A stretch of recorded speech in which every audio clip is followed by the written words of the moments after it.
What it do? It's your boy KudaBird Zay, and it's the first episode of What's the Word Bird.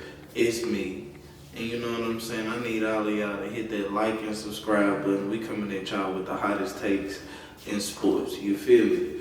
But I gotta address this first. This been on my mind ever since I seen it happen. This gotta be like the craziest shit I done seen in the last 24 hours. Did you see this, that Mac Jones then got traded to the Jaguars? Bruh, let's talk about it, bruh. First off, let's start here because we gotta put context on this.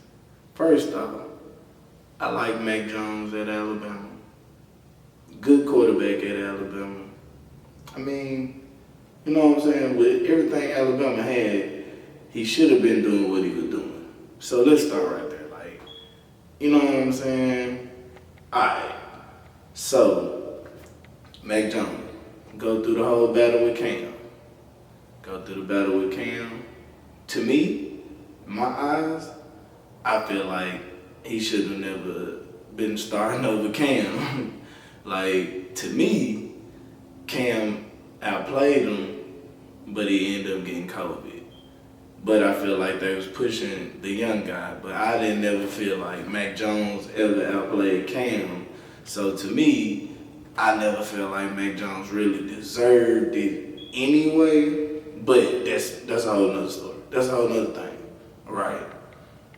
Come in, get selected to the Pro Bowl, doing your thing. Second year, the GOAT everybody says is the GOAT. Everybody says it's the GOAT. Bill Belichick, trying to be loyal, I get it. Trying to be loyal to your boys. Hey bro, I got you a job, they let you go. I got you, come holler at me. I'm Bill B, come holler at me, I got you. But to put a defensive coordinator as the offensive coordinator with your rookie quarterback is the most dumb, retarded thing I ever seen in my life. I don't know how we don't criticize that enough. Like, I get being loyal to your people. I understand, bro. I get it. But at the end of the day, you can't sit back and hire somebody that just got fired from Detroit from doing a poo job, because he did a real poo job in Detroit, and be like, hey, I got this rookie quarterback, he doing good, let's take him to the next level. That doesn't even make sense to me in my mind. So for you to even do that, first off, it's mind-boggling. But you turn around and actually go through with it for a whole season. And what do we see? Mac Jones, regression, interception. The boy confidence go from up here to here. Come on, bro. We sat back and watched this dude get killed every week. Turn around, what you do? You go get, I can't even think of his name. It doesn't even matter. You wouldn't have got somebody else poo that was from your coaching tree.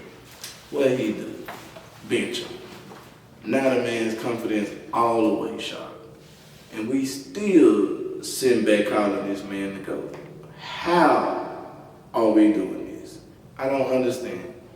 If you had a losing record before Tom Brady, then you turn around and have a losing record after Tom Brady, it only tells me one thing. You ain't popping without Tom Brady. At any point in your career, like, you ain't been popping without Tom Brady. You haven't won without Tom Brady. And that is mind-boggling. And I get people come on TV every day and be like, he's the greatest coach. He does it all. He does this, he does that. But at the end of the day, he done made so many bad calls. Nobody ever called him out on because he was Bill Belichick. Think about the whole what's that man's name? Malcolm Jenkins, whatever his name was. They let him play in the Super Bowl. Like, come on, bro, you don't take away opportunity. Man, it's so many things you can go on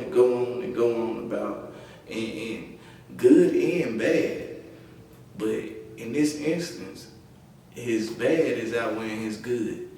Anytime it go from, man, I was this guy to now I don't got a job at all, it's bad out here. When nobody beating down his door like, hey, we finna sign you to a new deal. Bro don't know how to goddamn me go scout players to save his life. Man, that man got lucky with Tom and ain't did nothing else ever since, man. Like, we gotta stop overhyping people and all type of things like that because, man, this man killed this man's career so bad, he went home. Do you get it? I don't think y'all get it. He hurt his career so bad the man went home. Come on, man. He went home. This man went back to Jacksonville. His confidence is shot. He want to be a backup. Come on, bruh. It don't get no more crazier than that. You can't sit back and tell me this man is the GOAT and I just seen him kill somebody's whole career. Shot his confidence down. Pool City. Straight Pool City. Come on, bro. Come on, bro. And I really just wanted to vent about that because I'm like, it make my head hurt, make my ass itch. Because people sit back and just really be like, this man is the GOAT or something. And we sit back and I ain't seen him won nothing since Tom Brady left. Tom Brady went and won a Super Bowl in Tampa Bay, man. Tom Brady still trying to, Bill Belichick still trying to find a way. Come on, man. Come on, man. We got to stop it. It just got to stop. Come on. It got to stop. But on another note, for Mac Jones, man, I wish him the best. I hope he come in. Be a good backup. Trevor Lawrence go down. Hope you get in the game and do something. But I don't blame you. I don't blame you for what's going on in your career at all right now. Like, somebody got to take the cookie. And Bill got to hold the cookie on that one, B. Like, that right there ain't even cool, bro. He got to hold the cookie on that one. I mean, you got in the game and you played trash. Pooh City. Pooh City. That's what we're going to start calling it. When players get out here and play trash, we're going to start calling it Pooh City. The Pooh City segment. I see it right now. That just gave me an idea, the Pooh City segment. Because Mac Jones played Pooh, but it wasn't all his fault. You know what I'm saying? But I wish him the best of luck. You feel me? We're going to go to the next segment because Pooh City Bill is making my head hurt right now. Making my head hurt. But did y'all see that game? I know y'all saw that game. South Carolina, LSU, bro, I was watching it. I ain't gonna even lie. I don't be watching women's basketball like that. But when I first watched that game, that was a physical game. Like, it blew my mind because, like, okay, I ain't gonna say I don't watch women's basketball like that because I really catch it during the tournament. So I really see when they going hard in the tournament. And this was a tournament game, you know what I'm saying? It was for the SEC championship game.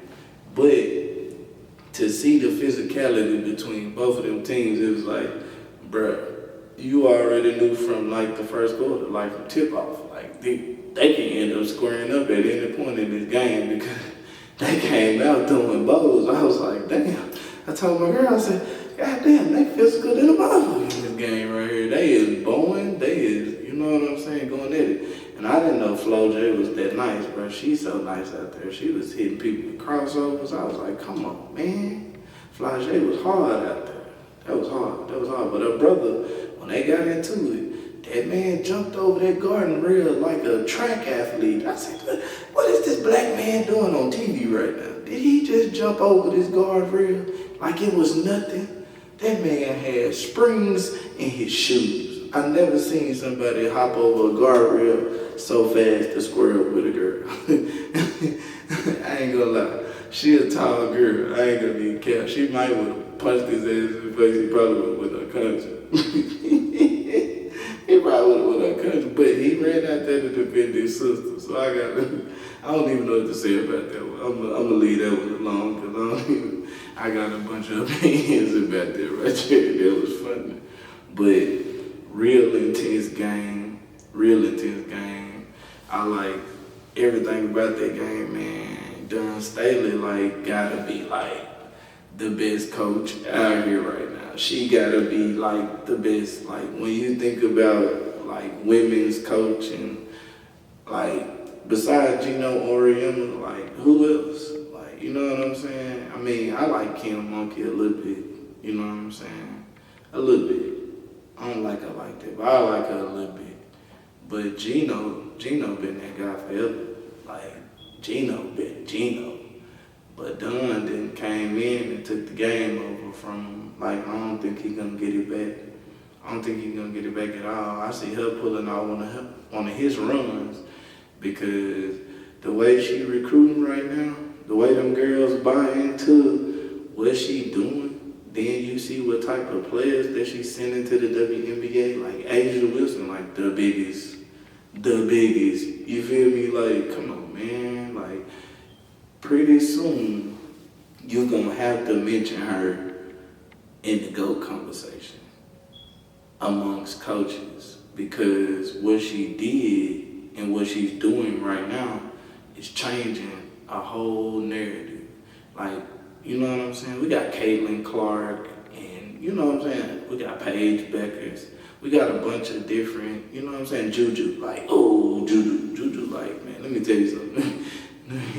Juju Watkins gonna be like we giving Caitlin Clark all this attention right now, but people need to pay attention to Juju Watkins.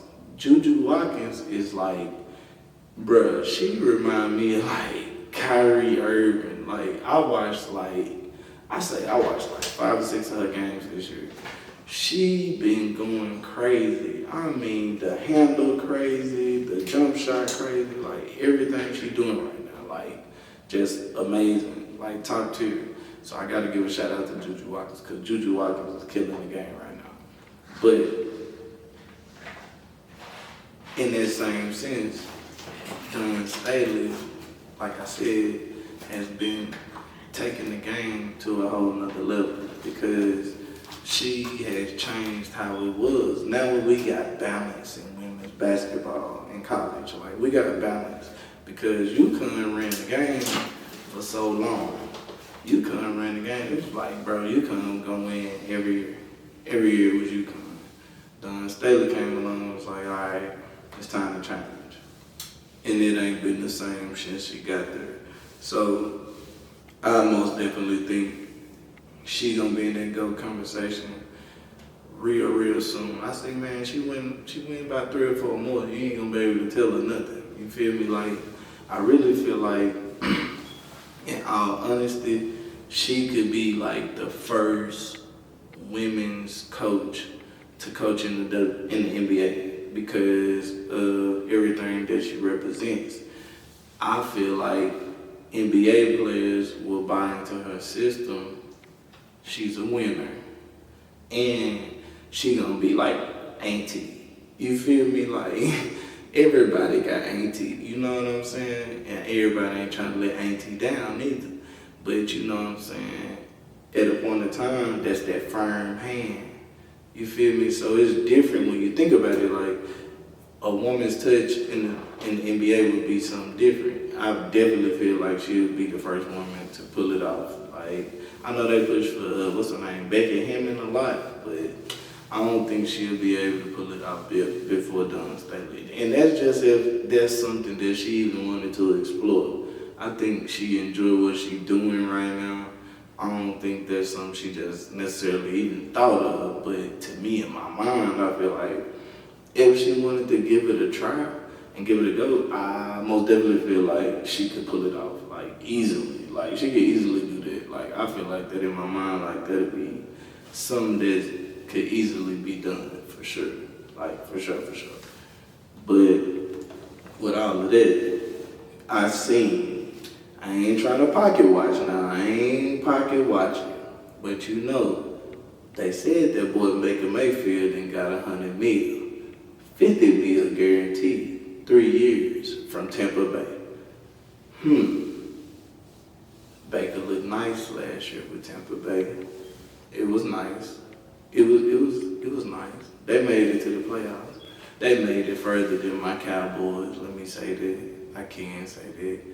Even though they, I'm not even finna hate. I'm not even gonna do that. Today is the day that we celebrate Baker Mayfield because Baker Mayfield was Pooh City. He was Pooh City not too long ago. Like, you know what I'm saying? They really threw Baker in the trash. Like, we really got rid of Baker. We threw him in the trash. That boy had a resurrection season in Tampa Bay. That man went in them Tampa waters and got refreshed. That man had a rebirth.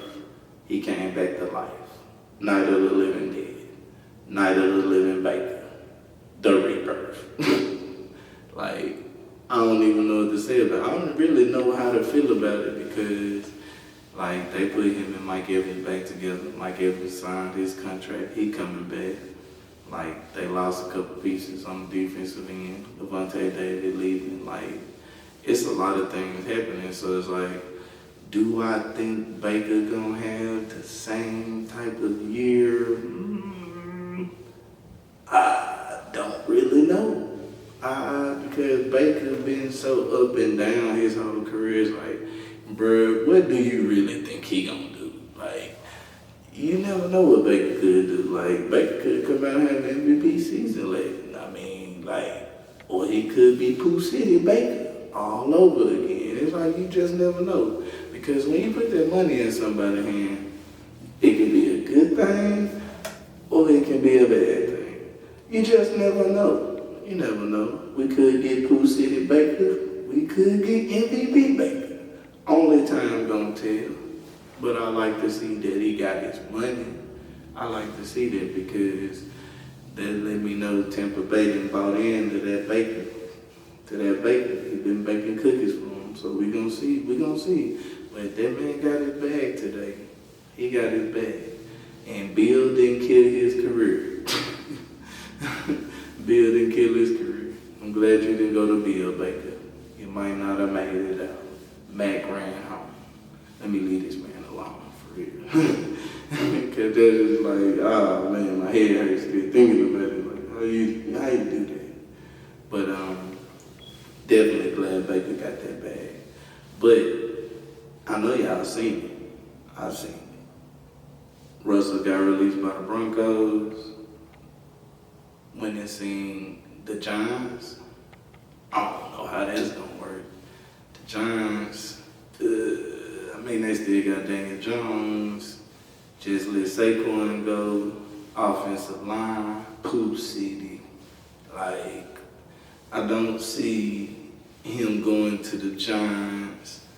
Like, Brian Daboll is a good coach to me in my mind. Like, Brian Daboll is a real good coach. You got Josh Allen to be like Superman out there. You had Daniel Jones looking like he could be something. But then he turned into Pooh City Daniel again. So it's like, bruh, it's hard to say, but I wouldn't do it if I was Russell. Nah, that wouldn't be a good, you'd get sacked, man, 20 million times being a Giant. But I did see that he went to see the Steelers. Now, the Steelers, I liked it. I like Russell Wilson going to the Steelers because you get a veteran leader. You already got weapons. Got Deontay Johnson. You got Greg Pickens. You got George Pickens.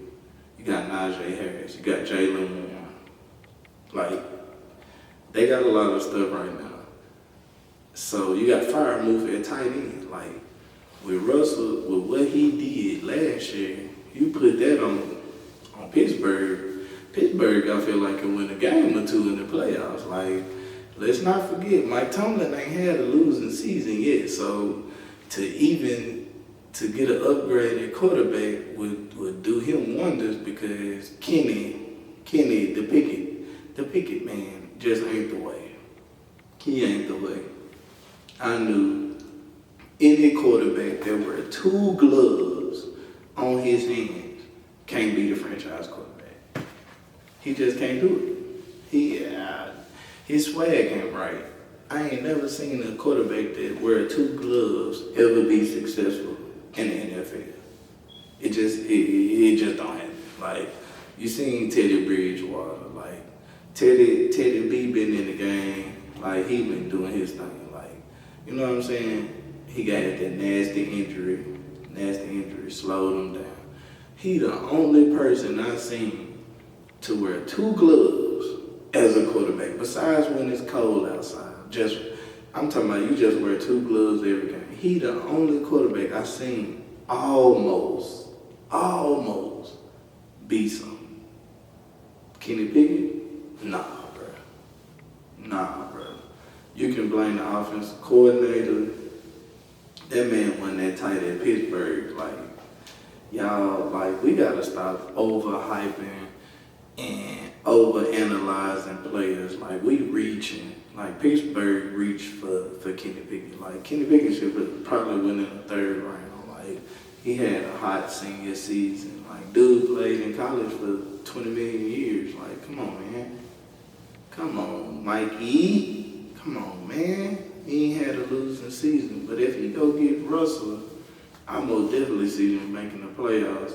I don't think Russell washed. I don't think Russell can't get it done. I actually think Russell got a lot left in the tank. Like, I think if he go there with those weapons they got in their defense, he gonna make a big difference. They gonna go to the playoffs. Mark my words.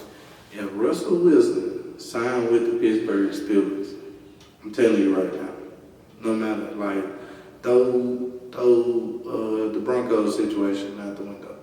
If he go to the Steelers, they going to the playoffs. I don't know how far they're gonna go in the playoffs, but I can most definitely tell you they gonna go to the playoffs because Mike Tomlin don't lose. You gave him a quarterback that's serviceable. He really gonna do something because Mason Rudolph, come on, man. Kenny, the Pickett man, come on, man. They ain't Russell. They ain't the Russ Bus. They don't got Sierra, the goodies. They don't got that shit. Talking about the Pickett man and the dude that's famous for getting a helmet through at him or something. Like, come on, man. What is we talking about, B? You smell me? Like, come on. We can't be doing that, man. We can't be doing that.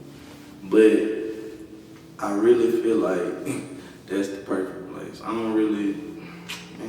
don't like none of them other places for him. Like, I really like Pittsburgh for Russell Wilson, Mike Tomlin, just make it happen. Because this next person I want to talk about, I don't want him to go to the Steelers. Just as a fan and me, I'm talking about the one and only, the Buckeye, Justin Fields. Like, I've been waiting to talk about this because I got a lot of thoughts about this.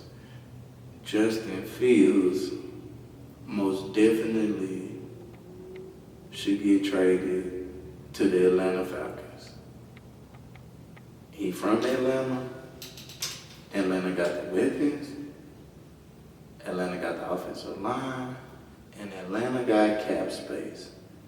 Bruh, if you put Justin Fields, just take a ride. Take a ride. Get in the car. I'm finna crank this motherfucker. Get in the car. We finna take a ride. You put Justin Fields, Dijon Robinson, Drake London, Kyle Pitts in that offensive line and that defense. Atlanta winning the NFC South. Like, you can book it. If Justin Fields go to the Atlanta Falcons, you can book it right now.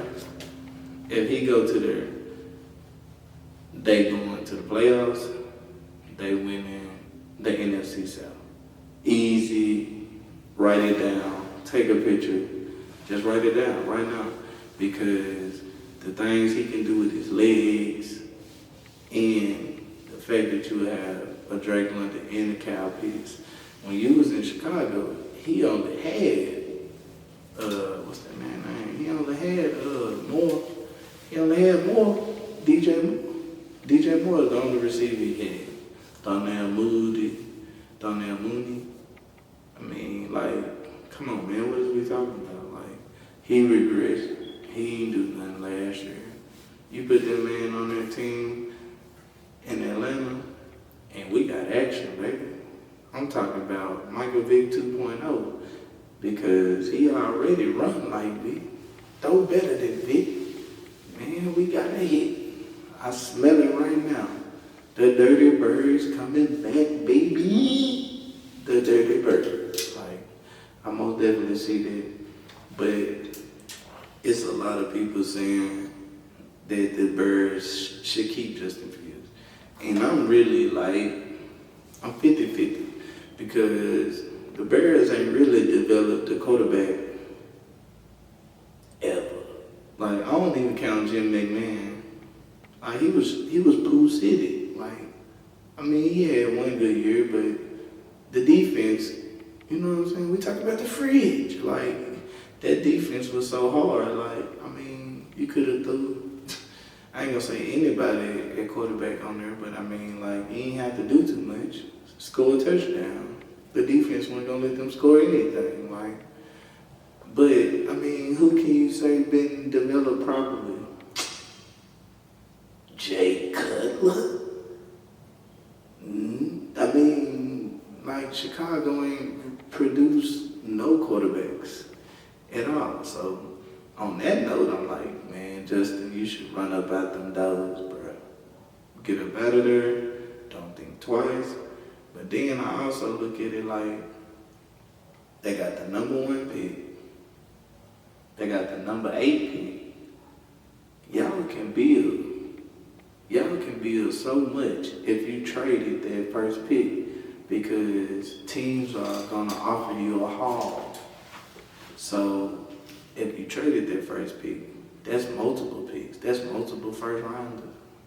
That's multiple second round. Like, because everybody's in such a frenzy for Caleb Williams that you can take the bank. Like, so it's kind of, the whole situation tricky just because you can take the bank either way. And I don't even want to say either way because if you trade Justin Fields, like they were saying, the market ain't as robust, right?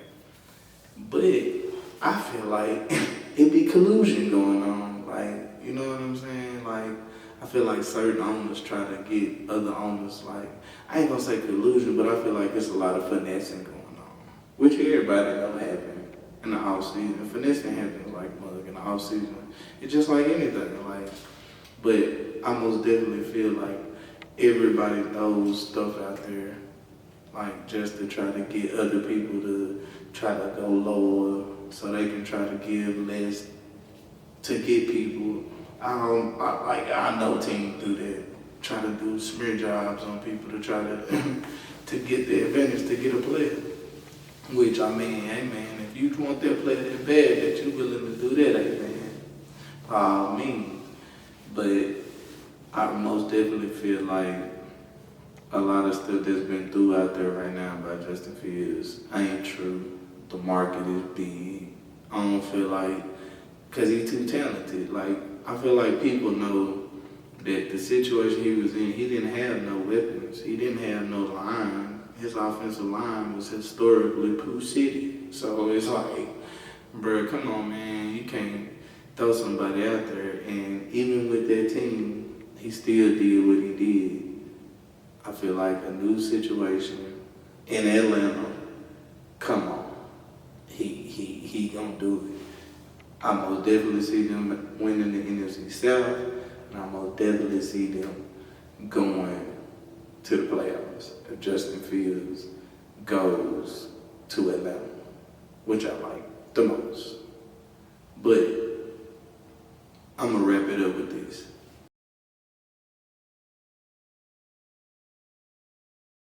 I'm a Cowboys fan. I gotta talk about the Cowboys on this. I got to finish the segment out talking about the Cowboys on this because Jerry Jones said we're gonna spend that money this offseason. And for the first time in a long time, I kind of believe him. I don't know for sure, like, Because in the grand scheme of things, Jerry is a slick motherfucker. So it's like, do you really think you can trust Jerry with Jerry saying that we're going all in this off season? What does that really mean? We don't know what that really means. Like, I say, I would like to see us go out and get Derrick Henry. I know a lot of people say, yeah, I should go get Saquon Barkley. No, bro. We need that bruiser mentality, that physical presence. We need some dominance on the running game, in the running game. I most definitely feel like we should go get Derrick Henry, and we need to shore up these linebacker positions, because these linebacker positions ain't really been getting it done. Like, we've been getting ate up in the running game for the past couple of years, so it's like we need to improve that. I'm hoping Mike Zimmer get the job done with the defense. Dan Quinn let me down a lot last year. Even though at times he had us looking good, but he let us down a lot. We looked real trash in the playoffs. I mean, Pooh City. Big Pooh City in the playoffs. And I don't really appreciate that Dak slander. Let me say that. Let me say this right now. I don't appreciate none of that Dak slander, because Dak didn't give up all the points in that game. Our defense was Pooh City. Let's call it what it is. Micah Parsons ain't got 1 sack in the playoffs in his career. That's Big Pooh City. That's Big Pooh City. Your brother can't get on the internet and get to talking crazy, talking about Dak need to take a pay cut, and your brother ain't made a sack in the playoffs. Come on, B. Come on, man. That's crazy. That's so crazy to me. And a lot of people say Micah talk too much and stuff. I just want Micah to show up when it's time to show up. That's all I want. I just want Micah to show up when it's time to show up. Show up when it's time for us to win in the playoffs. CD2. Even though CD showed up last year. CD was almost like the best wide receiver in the league to me last year. CD showed up a lot. But we need to get it together. We need to clean that up. Because no Dak slander is allowed. We ain't allowing no Dak slander on this podcast. Unless if he play like Pooh City. Then he'll be in the Pooh City segment. But until then, my boy was an MVP candidate last year. I don't want to hear none of that Dak slander. I don't want to hear it. And he hold all the cards. He got a no trade clause. What you gonna do? You gonna release him? Who you gonna replace him with? You feel me? Like, think about it. Who could you replace Dak with? I'll wait. But we're going to wrap it up with that right there. It's your boy, KudaBird Zay. And this is the first episode of What's the Word, Bird? You feel me? If you feeling what we doing, hit that like and subscribe button. Coming back at you Monday, Wednesdays, and Fridays. And we out.